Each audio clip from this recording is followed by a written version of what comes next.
আপনাদের সবাইকে welcome back to another video. আগের ভিডিওটা অনেক বড় হয়ে যাচ্ছিল, তাই জন্যে আমরা আগের ভিডিওটা 2 পার্টসে ডিভাইড করে এই ভিডিওটা আমাদের হচ্ছে আম্বলি ঘাট থেকে সাউথ গোয়ায় পালোলেম বিচ পর্যন্ত। আমরা আম্বলি ওয়াটারফল দেখার পর সুন্দর লাঞ্চ খেলাম, যাতে আমরা খেলাম হচ্ছে বড়া পাও আর ভাজিয়া, যেটা খুবই টেস্টি ছিল। আম্বলি ওয়াটারফলের পাশেই শপগুলো ছিল, তো খুব টেস্টি খাবার ছিল। ওইটা খেয়ে এবার আমরা আগে বেরোচ্ছি হচ্ছে সাউথ গোয়ার দিকে। আর এই জার্নিটা হচ্ছে আমাদের Vadodara to Palolem beach Goa road trip. আমরা এই রুটটাতে, যে আম্বলি ঘাটের পুরো রুটটাতে আমরা অনেক ছোট বড় ওয়াটারফল দেখতে পেয়েছি। যদিও আমরা এখন রেনি সিজনে যাইনি, মনসুনে তো আরো বেশি ওয়াটারফল হতো, তাও আমরা অনেক ওয়াটারফল দেখতে পেয়েছি এই রাস্তাতে।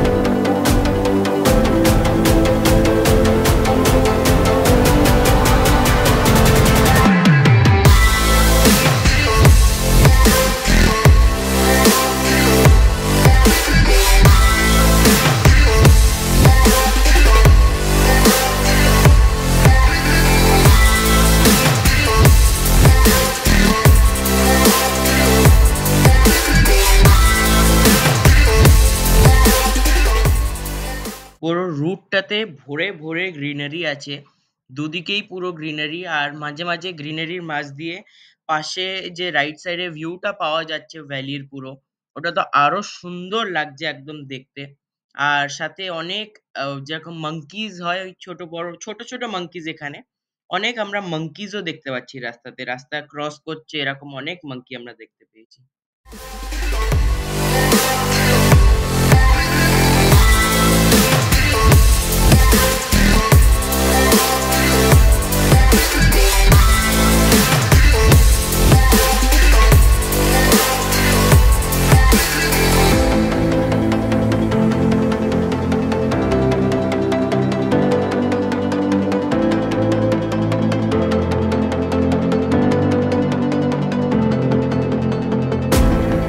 এখানে কিন্তু গাড়ি খুবই কেয়ারফুলি চালাতে হবে, কারণ কি এখানে যেহেতু সিঙ্গেল লেন রাস্তা, তো গাড়ি ওভারটেকও করে, যেরকম অনেক ট্রাক দেখতে পাচ্ছেন আপনারা।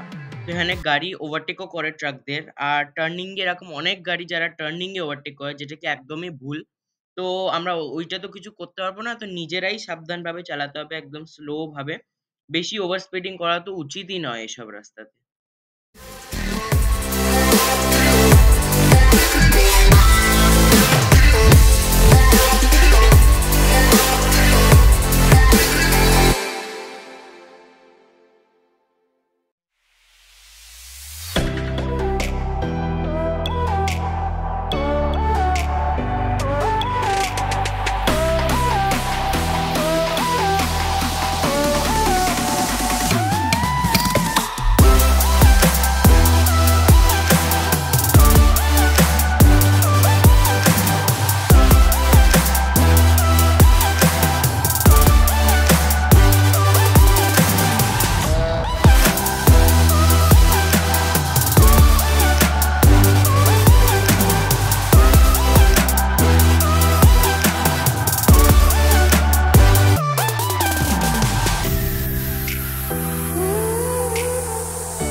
বার চেঞ্জ হচ্ছে।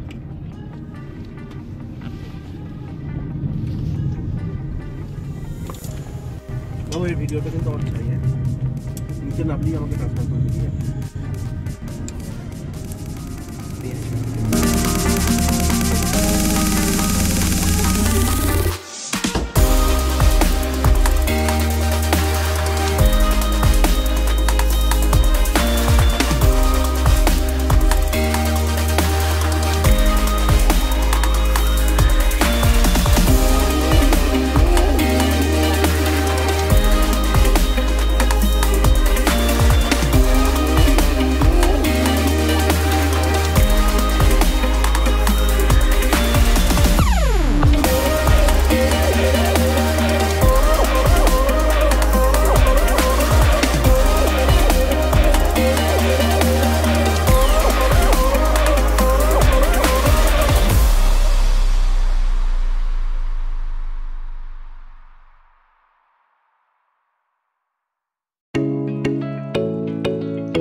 এখন আমরা অলমোস্ট আম্বলি ঘাট থেকে নেমে গেছি। আর এখান থেকে গোয়ার ডিস্টেন্সও বেশি বাকি নেই, খুব কমই ডিস্টেন্স বাকি আছে এখান থেকে গোয়ার। এখান থেকে পানাজির ডিস্টেন্স হচ্ছে আর 45 কিলোমিটার। আর এখান থেকে ম্যাঙ্গালোরও যাওয়া যায় এই রোড দিয়ে। ম্যাঙ্গালোরের ডিস্টেন্স এখান থেকে হচ্ছে 405 কিলোমিটারের কাছাকাছি। এইটা কি চেকপোস্ট? গোয়া ঢুকে গেলাম। আটটিয়া চেকপোস্ট।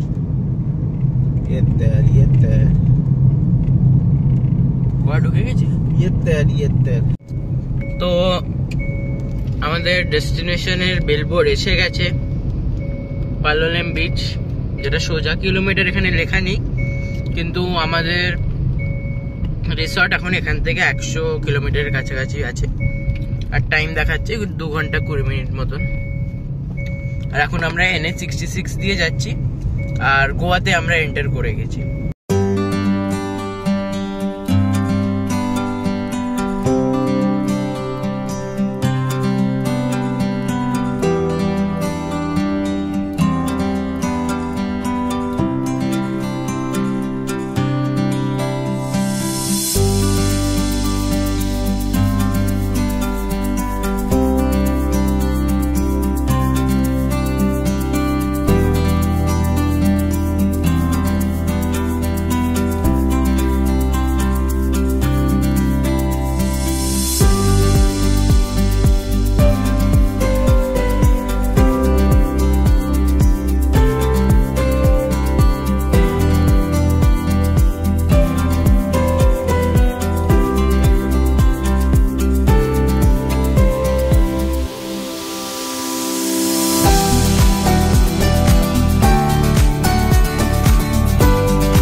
এখান থেকে আমাদের 100 কিলোমিটার বাকি পালোলেম বিচের আমাদের রিসর্টে, আর 2 ঘন্টা 20 মিনিট।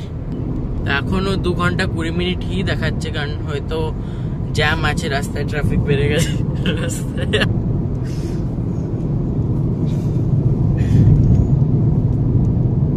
এখনো মনে হয় তো এখন মনে হয় ট্রাফিক হয়ে গেছে, তো তাতে কি আছে?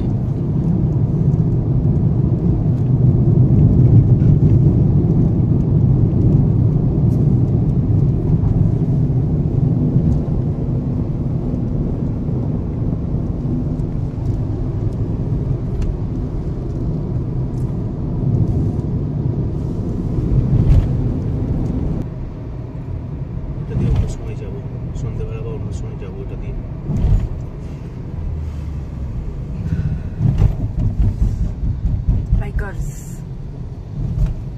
বাইক চালালি বাইকার্স উড়িষ্যা থেকে এসছে, আর আমরা হচ্ছে কারার্স, কার চালাচ্ছে কারার্স। ওটা কি কারার্স? আমাদের এরকম গিয়ার ফিয়ার কিছু হওয়া উচিত ছিল। এগুলো কি তাহলে? উড়িষ্যা থেকে এসে এগুলো কি গিয়ার না? এখান থেকে NH লেখা না, KH লেখা, MH, এটা মহারাষ্ট্র। তুমি কি যাচ্ছ? হাই তুমি বস।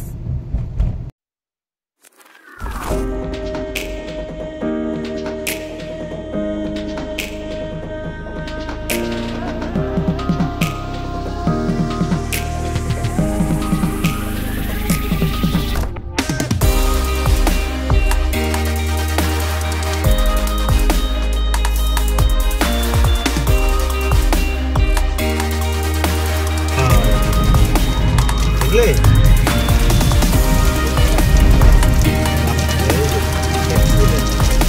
যা আকাশ হয়েছে পুরো রাতে।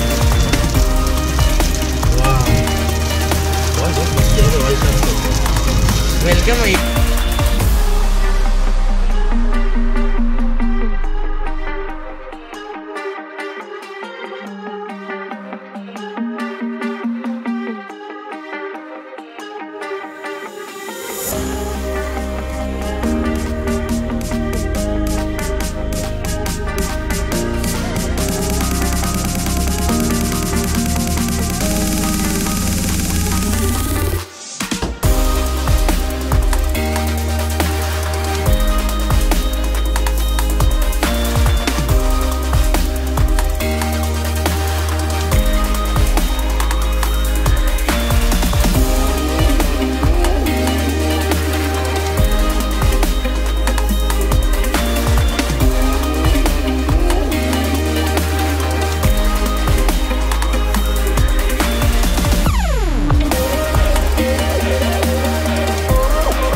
আমাদের গোয়া পৌঁছাতে অনেক রাত্রি হয়ে গেছিল।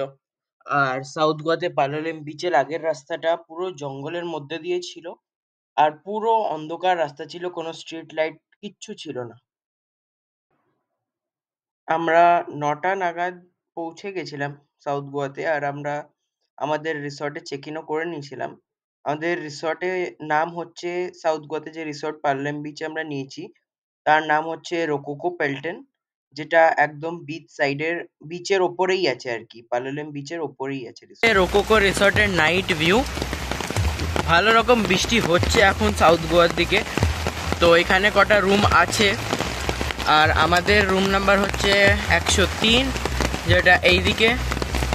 সামনে একটা ছোট্ট গার্ডেন মতন আছে, যার পিছনে রেস্টুরেন্ট আছে আর বার আছে, আর তার পিছনে হচ্ছে পালোলেম বিচ।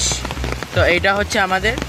আর একটা খুব সুন্দর জিনিস হচ্ছে যে দিওয়ালির জন্য ওরা সব জায়গায় দিয়া দিচ্ছে। আর আমাদের প্রত্যেকটা রুমের বাইরে দিয়া দিচ্ছে ওরা, বাইরে রেস্টুরেন্টেও দিয়েছে আর এখানেও দিয়া দিচ্ছে। তো বৃষ্টি পড়ছে তো ভেতরে যাই। এটা হচ্ছে এন্ট্রেন্স। বাইরে একটা ব্যালকনি টাইপের আছে ছোট্ট, এখানে জামা কাপড়ের হ্যাঙ্গারও আছে। আর বাইরে টেবিল আর দুটো চেয়ার আছে বসার জন্যে। যেটা হচ্ছে এন্ট্রেন্স, পর্দা দেওয়া পুরো। তো এখান থেকে স্টার্ট করলে একটা বড় সাইজের বেড আছে, 3 জন মোটামুটি আরামসেই এসে যাবে। দুপাশে দুটো টেবিল আছে, দুপাশেই চার্জার আছে, লাইট দেওয়া, পাখা। আর বেশ সুন্দর বড় ঘর একদম। ক্যামেরাতে হয়তো অত বোঝা যাবে না, কিন্তু ঘরটা বেশ বড় আছে। আর এখানে এসি আর একটা কাবার্ড আছে, আর নিচে ম্যাট ট্যাটও আছে। আর বেশ বড় রুমটা। সব থেকে বড় জিনিস হচ্ছে এখানের বাথরুম। ঢুকে এত বড় একটা বাথরুম, শাওয়ার প্যানেলও আছে, ওয়াশরুম আছে, শ্যাম্পু, শাওয়ার জেল সব এখানে, টাওয়াল দেওয়া এখানে। আর ব্যাস এইটাই, বেশ সুন্দর এখানে ব্যবস্থা। আর রুমটা আর ওয়াশরুমটা খুবই সুন্দর, ক্লিন একদম পুরো রুম।